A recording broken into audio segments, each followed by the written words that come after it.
Hi అండి. చేతి వేళ్ళలో తిమ్మిర్లు ఎందుకు వస్తాయి?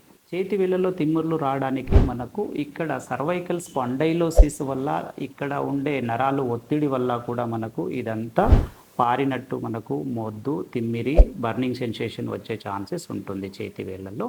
అలాగే ఇక్కడ ఎల్బో జాయింట్లో ఇక్కడ అండ్ వ్రిస్ట్ జాయింట్లో అల్నార్ నర్వ్ కంప్రెషన్ అంటాము. దీన్నే క్యూబిటల్ టన్నల్ అంటాము. దీన్నే అల్నార్ టన్నల్ సిండ్రోమ్ అంటాము. ఈ రెండిట్లో కూడా మనకు ఈ రెండు ఫింగర్స్లో మనకు మొద్దు, తిమ్మిరి అట్లాగే బర్నింగ్ సెన్సేషన్స్ ఉండే ఛాన్సెస్ ఉంటుంది. అలాగే ఇక్కడ వ్రిస్ట్ జాయింట్లో వచ్చేసి కార్పల్ టన్నల్ సిండ్రోమ్ అంటాము. ఈ కార్పల్ టన్నల్ సిండ్రోమ్లో ఈ మీడియన్ నర్వ్ కంప్రెషన్ రావడం వల్ల మనకు ఈ 3.5 ఫింగర్స్లో మొద్దు, తిమ్మిరి, బర్నింగ్ సెన్సేషన్స్ వచ్చే ఛాన్సెస్ ఉంటుందండి. రైట్ అండి. ఇది అండి మనకు ఈ చేతి వేళ్ళలో తిమ్మిర్లు రావడానికి రీజన్స్. కాబట్టి ఇలాంటి లక్షణాలు మీకు ఏమైనా ఉంటే మీ దగ్గరలో ఉన్న డాక్టర్ని వెంటనే అప్రోచ్ అయ్యి మీకు ట్రీట్ చేసుకుంటే దీని నుండి మీరు ఉపశమనం పొందవచ్చండి.